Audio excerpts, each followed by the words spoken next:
नमस्कार दोस्तों, स्वागत है आपके अपने चैनल बीबीए वाला पर, जहां हम आपको देते हैं फाइनेंस और इन्वेस्टमेंट से जुड़ी जरूरी जानकारी ताकि आप अपने पैसे का बेहतर प्रबंधन कर सकें और अपने फाइनेंशियल गोल्स को आसानी से हासिल कर पाएं। आज हम बात करेंगे एक ऐसे टॉपिक पर जो बहुत ही महत्वपूर्ण है और जिसे लेकर अक्सर लोग कंफ्यूज रहते हैं, इन्वेस्टमेंट्स में डाइवर्सिफिकेशन। जी हाँ, डाइवर्सिफिकेशन का मतलब है अपने पैसे को अलग अलग जगहों पर इन्वेस्ट करना ताकि रिस्क को कम किया जा सके और रिटर्न को मैक्सिमाइज किया जा सके।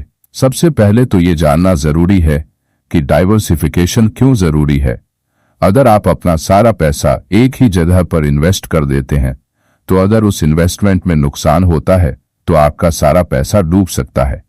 लेकिन अगर आप अलग अलग जगहों पर इन्वेस्ट करते हैं तो अगर एक इन्वेस्टमेंट में नुकसान भी होता है तो दूसरे इन्वेस्टमेंट से हुए फायदे से उस नुकसान की भरपाई की जा सकती है। चलिए इसे एक उदाहरण से समझते हैं। मान लीजिए आपने अपना पूरा पैसा सिर्फ एक स्टॉक में इन्वेस्ट कर दिया। अगर उस कंपनी के स्टॉक की वैल्यू गिरती है तो आपको सीधा नुकसान होगा, लेकिन अगर आपने अपना पैसा स्टॉक्स, बॉन्ड्स, म्यूचुअल फंड्स और रियल एस्टेट में बांटकर इन्वेस्ट किया होता तो रिस्क कम हो जाता और रिटर्न ज्यादा स्टेबल रहता। अब सवाल यह है कि डाइवर्सिफिकेशन कैसे करें। इसके लिए आपको अपने इन्वेस्टमेंट्स को अलग अलग एसेट क्लासेस में बांटना होगा, जैसे कि इक्विटी, डेब्ट, रियल एस्टेट, गोल्ड और इंटरनेशनल मार्केट्स। इक्विटी यानी स्टॉक्स आपको हाई रिटर्न दे सकते हैं लेकिन रिस्की होते हैं।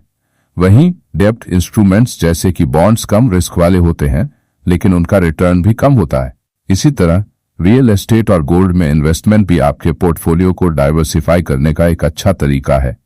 रियल एस्टेट में लॉन्ग टर्म के लिए अच्छा रिटर्न मिलता है और गोल्ड को सेफ इन्वेस्टमेंट माना जाता है, जो इन्फ्लेशन के खिलाफ एक अच्छा हेज होता है।